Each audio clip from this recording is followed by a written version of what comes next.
vertigo itu lebih cenderung sumbatan berupa angin. Kenapa?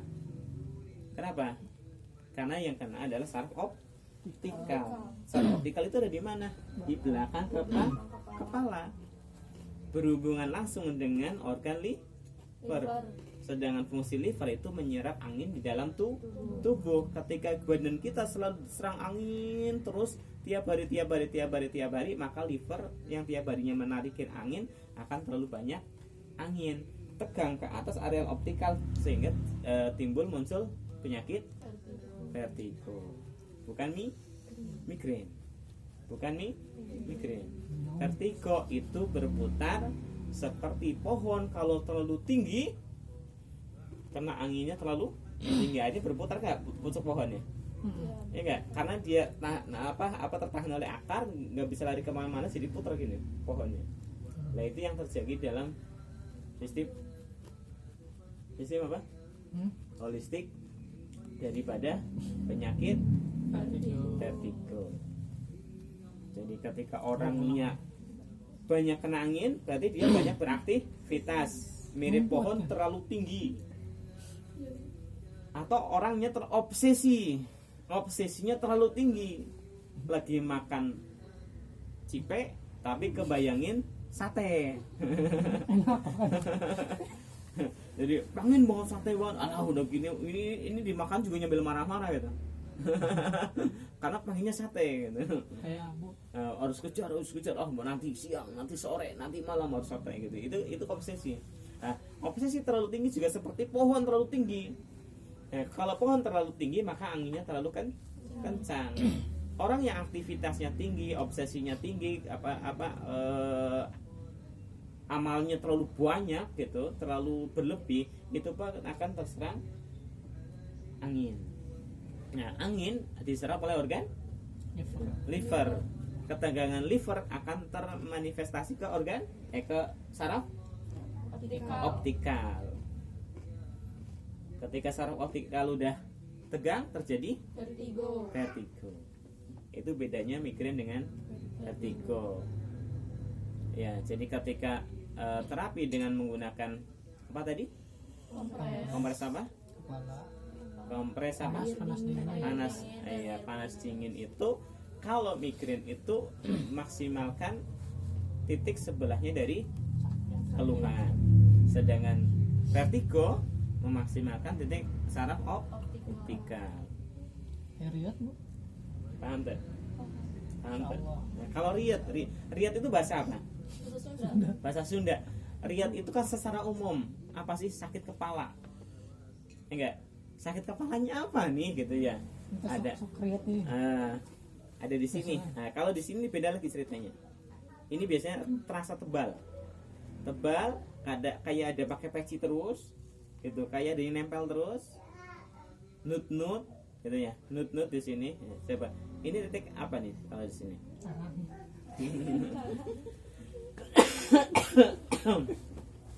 Ya, ini titik apa? Batok. Bukan batok. Kalau tadi kan kayak belakang nih, ini ada titik optikal ya. Optikal itu kan saraf mata sini, yang sini. Yang namanya juga optik. Yang tukang kaca yang di depan mata namanya optik ya, iya kan ya. Itu ngambil dari saraf mata namanya optikal gitu. Nah, kalau yang sakit di tarang sakit di tarang itu manifestasi dari apa? Manifestasi dari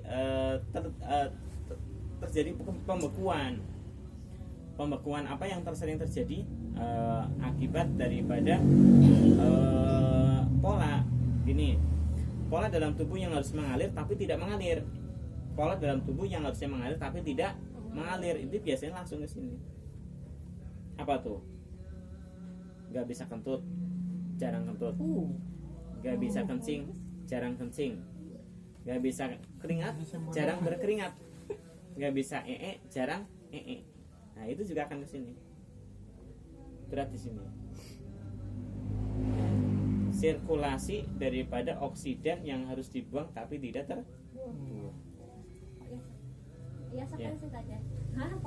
Jadi tidak terbuang. Ya harusnya terbuang tapi tidak terbuang. Coba urutannya gimana? Urutannya coba. Oksidan dalam tubuh yang pertama terbuang, yang berikutnya kedua, ketiga, keempat. Urutannya gimana yang bikin jadi penyakit? Urutannya. Pertama keringat.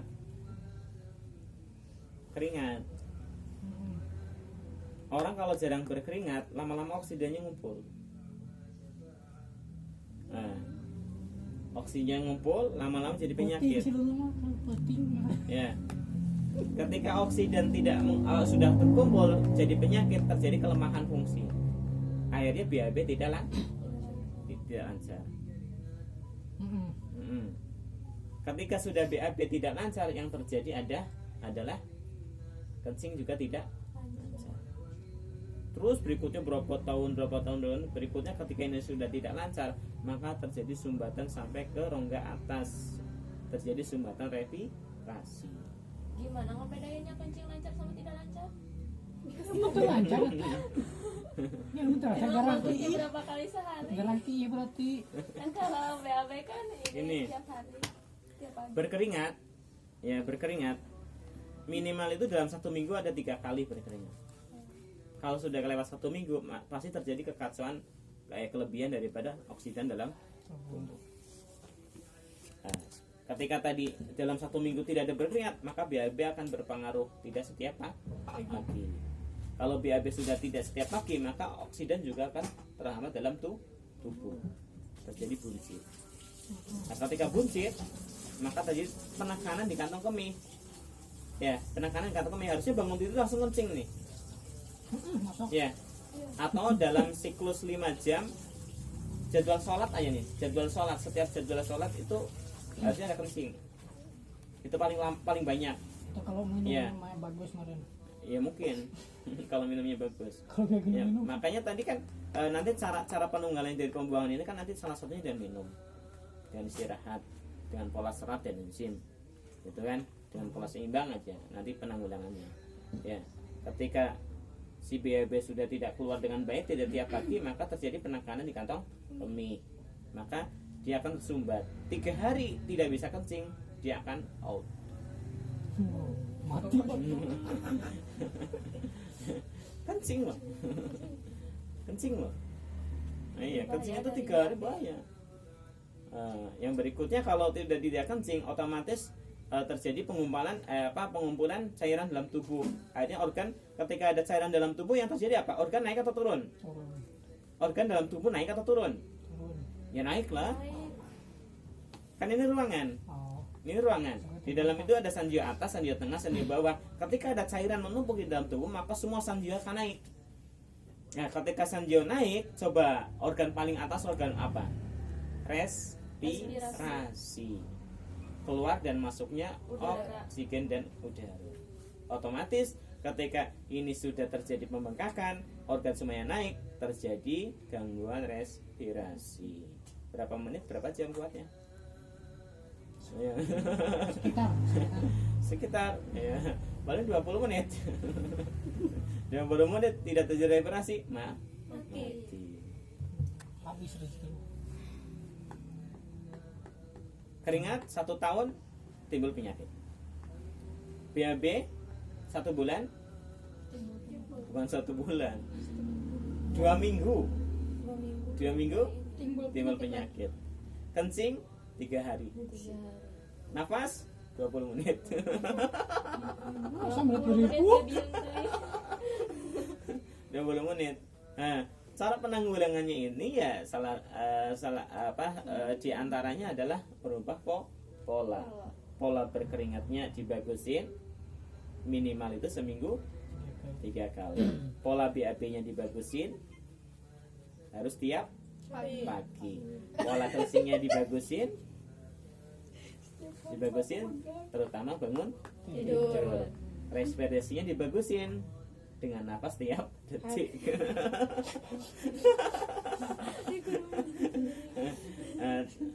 Ya, untuk bisa seperti ini gimana caranya? Untuk bisa seperti ini, biar keringat lancar, biar BAB lancar, biar kencing lancar, biar napas lancar.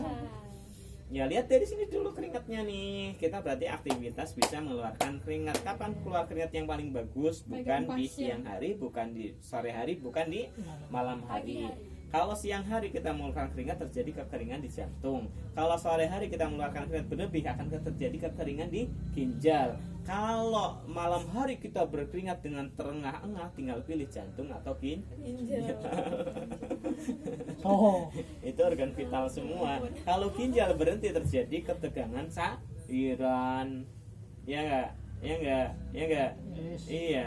Kalau jantung yang terjadi, maka tidak ada sirkulasi darah. Dua-duanya bikin mati. Gitu. Jadi pertama, sirkulasi keringat harus dilancarkan setiap pagi. Tarik salah. Setiap pagi. Ya. Kemudian Itu pakai ciri. iya. Tiap pagi. Kemudian BAB kita lancarkan dengan cara apa? Dengan cara asupan serat. Ya, serat. Bukan seblak. Udah lupa tarik mana suknya Kita belakang. cengir. Bukan seblak. Ya kalau kita nih, Celok. kalau BAB-nya kok 3 hari sekali, 2 hari sekali, itu kemungkinan banyak seblak. Ya banyak makanan-makanan yang diolah.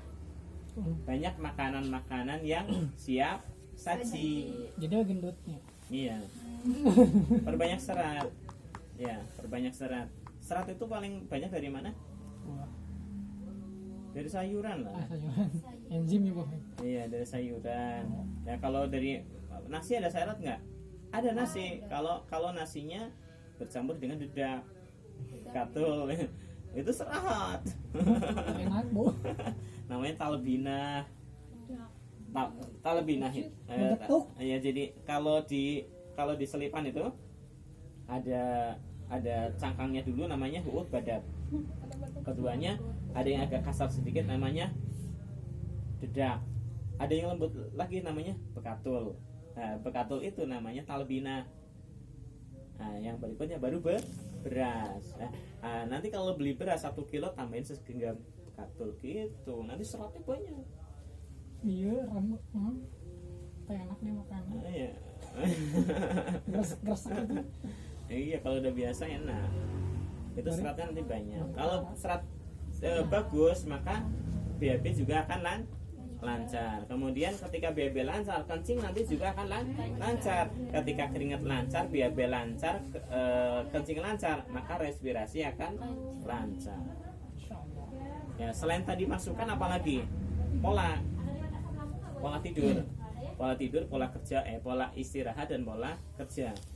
Kapan istirahat, kapan kerja, kapan beraktivitas, kapan istirahat. Waja'ala laila libasa, waja'ala naharo ma'asya.